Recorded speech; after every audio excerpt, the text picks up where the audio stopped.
So I wanted to kind of show you, if you missed it, we did a video on the soil and what we did to prepare our soil for our raised beds. So I'll post a link in the description below of all that we put in the soil to get it ready.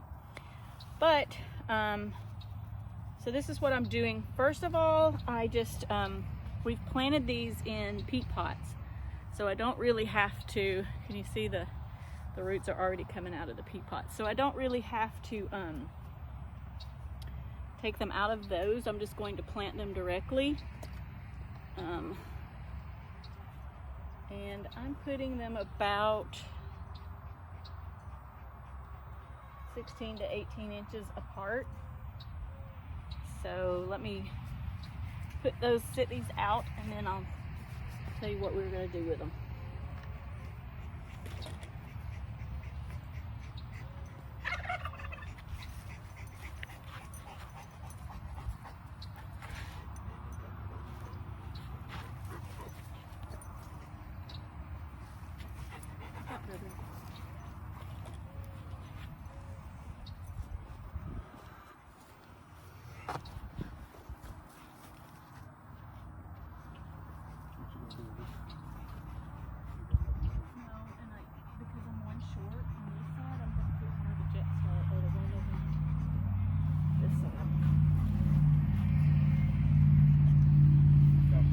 So the first thing that I'm doing is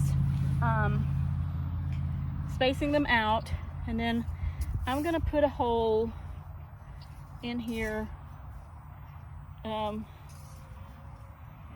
at least as deep. Usually I do about as deep as my shovel, because if you look and see the way the shovel, because these bottom leaves are gonna get pruned off, and it's gonna get buried probably about up to here. So that's the first thing, is just getting the depth of the hole right, and that's about what I want. But before I put it in, I've got a raw egg, and I'm gonna put a raw egg in, and because it just feeds it. You don't have to crack it, but just a little bit of help. So I'll just take the tip of my spade and just crack it just enough to allow the roots to get some nutrients from it. But this will sort of feed it like all season, and so that's what I'm doing. I'm putting it right on top of the right in the bottom of the hole, and putting the tomato plant right on top of it, and then I'm just kind of mounding it up, just to give it so it doesn't sit in water. It likes good moisture, but the leaves don't like a lot of moisture, so that'll keep them from getting disease and that sort of thing. So I'll come back later when they get a little bit taller and prune some more of these smaller lower branches, but until it actually reaches the actually I think I'm going to take this one off.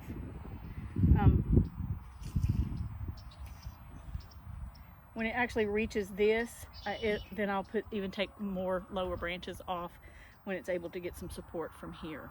So that's what we're going to do now, is just we're going to put eggs in the bottom of the hole, put all the plants in the ground, and then I'll tell you the next step.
nights we spent.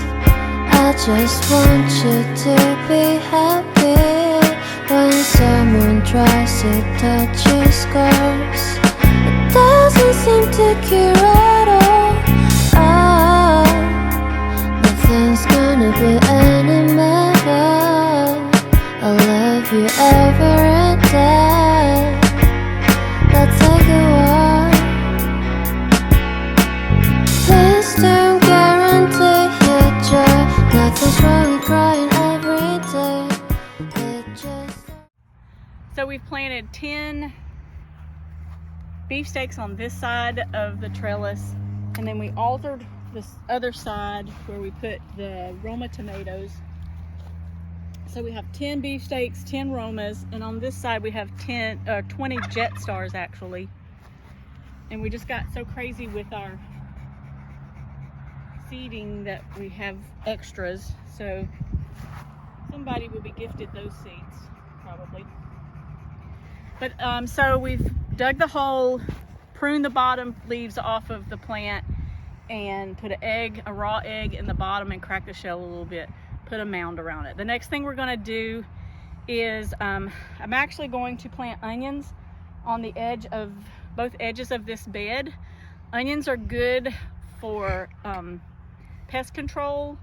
So I've been told that's a good companion crop to plant with the tomatoes because it doesn't hinder the tomatoes' growth, but it does help with bugs and that sort of thing because the onions don't smell good, so the bugs stay away. So we're going to be planting onions first, and then I'll tell you the next step after that, but let me show you the onions.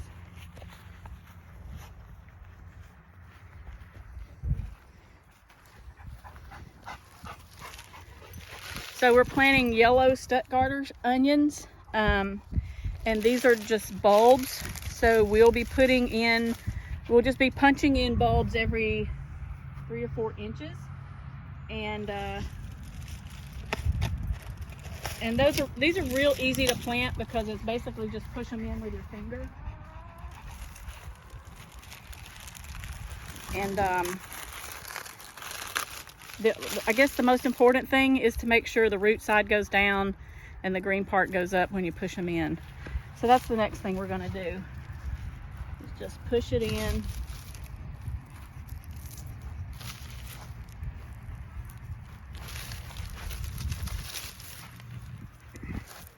They're real easy to plant.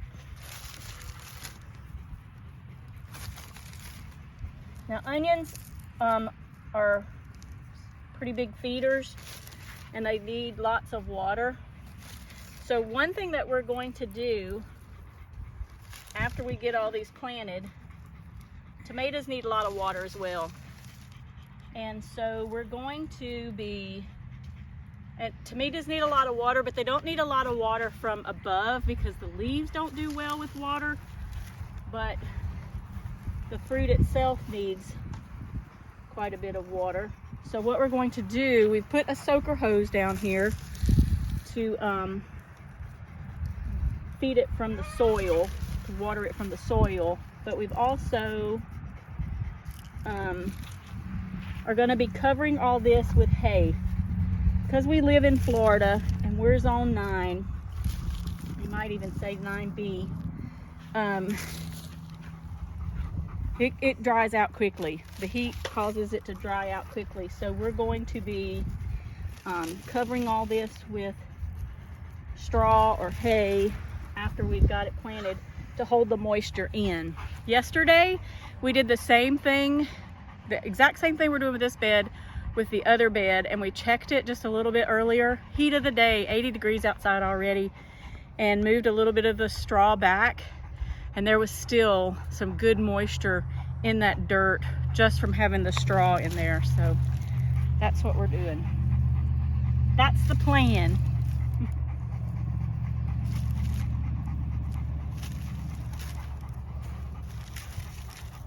And Bear's making sure that you're doing it right.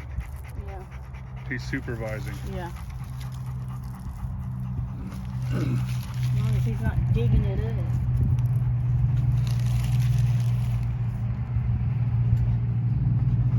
Okay. side. So an interesting thing, you know, you've met our supervisor Bear over there, and we got this garden ready before we put the tomato plants in there, and before we put the onions, and before we put the hay. We got it all ready, put the blood meal down, put the peat down, covered it up. We go inside, come out the next day. We let Bear out, of course, we let him run and check out the property and stuff. We come out here and there's holes dug in it. And we have sandhill crane problems. So we're like, is that a sandhill crane? So I cover it back up, go back in, let Bear out, come back out here again, there's another hole. And what we kind of deducted was that Bear smells the blood meal and he digs down in the bottom of it to try to find the blood meal. So now we have thinking there's something dead down there. Thinking there's something dead because it's organic matter.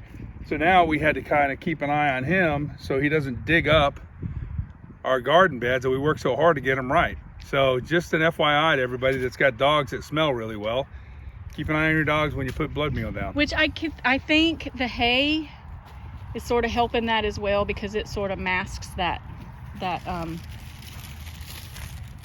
odor too. So here we go on the other end of the bed.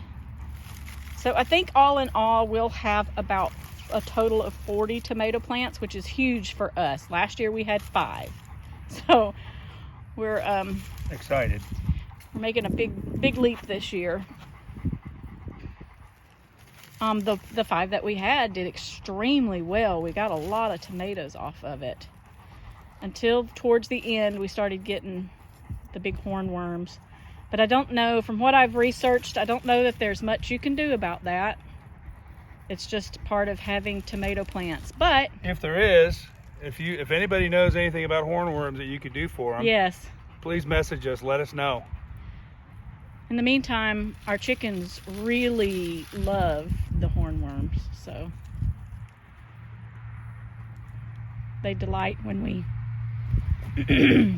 pick them off. And Cuban frogs.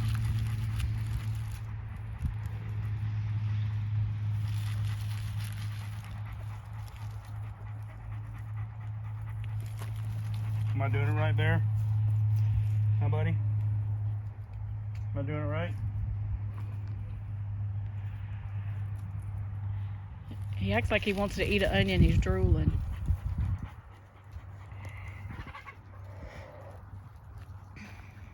Actually, I have to tell you, it is hard to work in the garden and work around with Bear around, because even though he's absolutely huge, we still have to remember he's like an adolescent kid, because he's barely 3 years old. So he wants to play with everything. If we get a shovel out, he wants to play. I just got through trimming back our lemongrass, and he wanted to play with the lemongrass. So I throw it up in the air and he would dance around. So I still have to remember sometimes, he's not an old man, he's a young little boy, loves to play, and we love him. He's a good boy. Aren't you, big boy? Yes, you are. He's a good boy. Probably the worst thing he does is he'll lick you to death.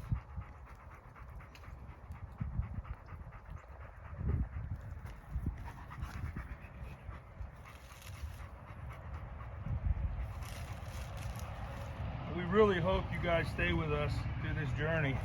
We're doing a lot of stuff that we haven't done in the past, like the onions around the border,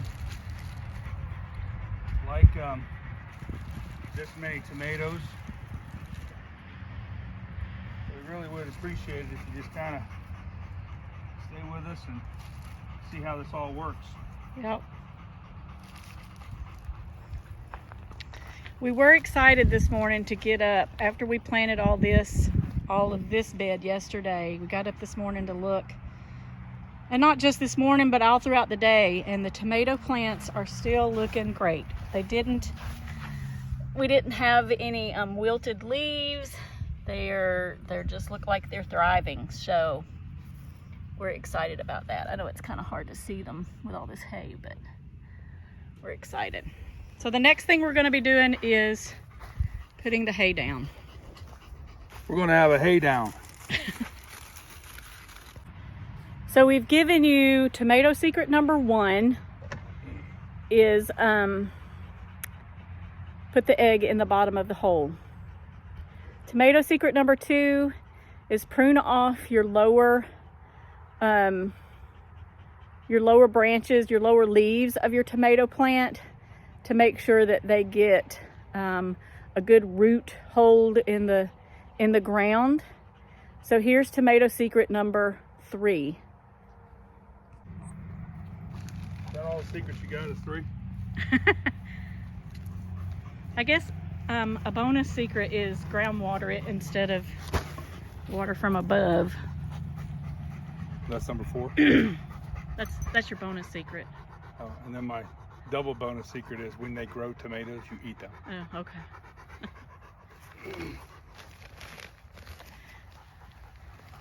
Yesterday we started to just put the hay around the tomato beds, and then we realized the onions need so much moisture that we might as well put hay around them as well. So that's a first for me.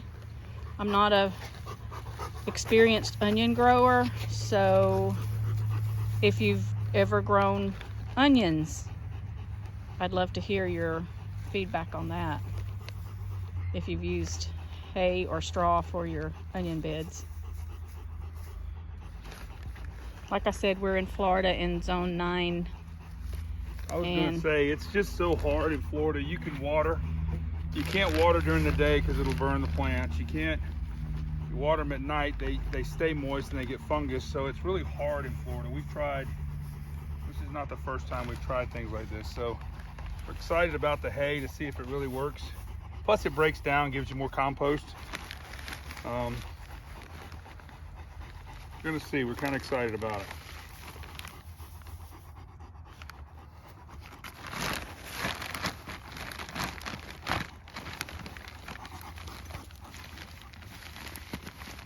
Right now, I guess you can say we have hay fever.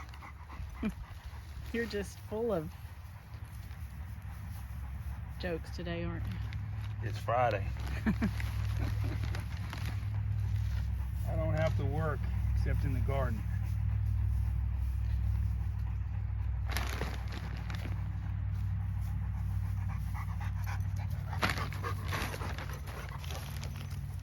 Bear. What you doing, buddy? What are you doing? Huh?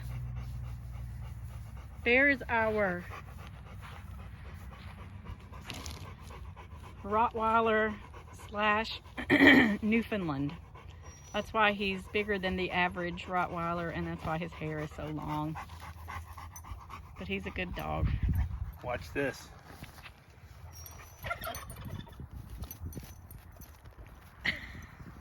The dog eats anything. When we take the weeds out of our garden and we throw them over on the grass, he will run over there and chew them. Yes. Sometimes he's not right, but he's ours and we love him. Yeah. He's a good boy. And y'all hear Winchester over there gobbling?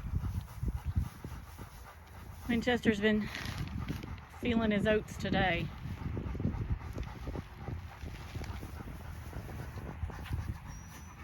He's getting a little protective of his territory now, so.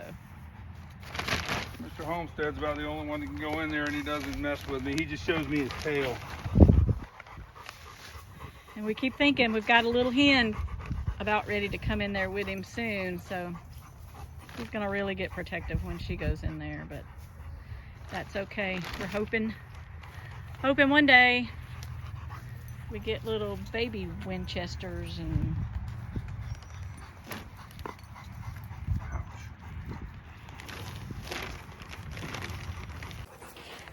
so this is where our soaker hose, we don't have the fancy schmancy customized drip line, but we do have a soaker hose we do have a soaker hose that connects to our water hose here, and it covers both sides of this bed. And then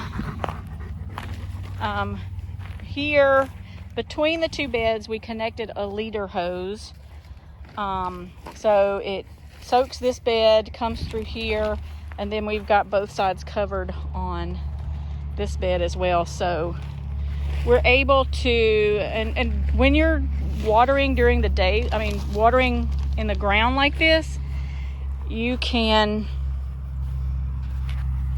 it's easier to water during the day because you don't have the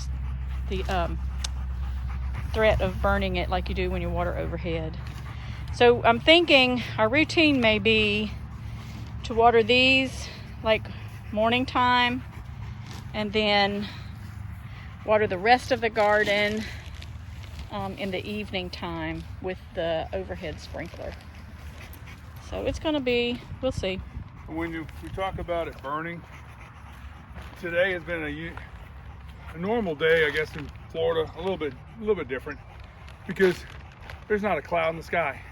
There is zero clouds. It has been this way all day, and I think it's supposed to be this way tomorrow.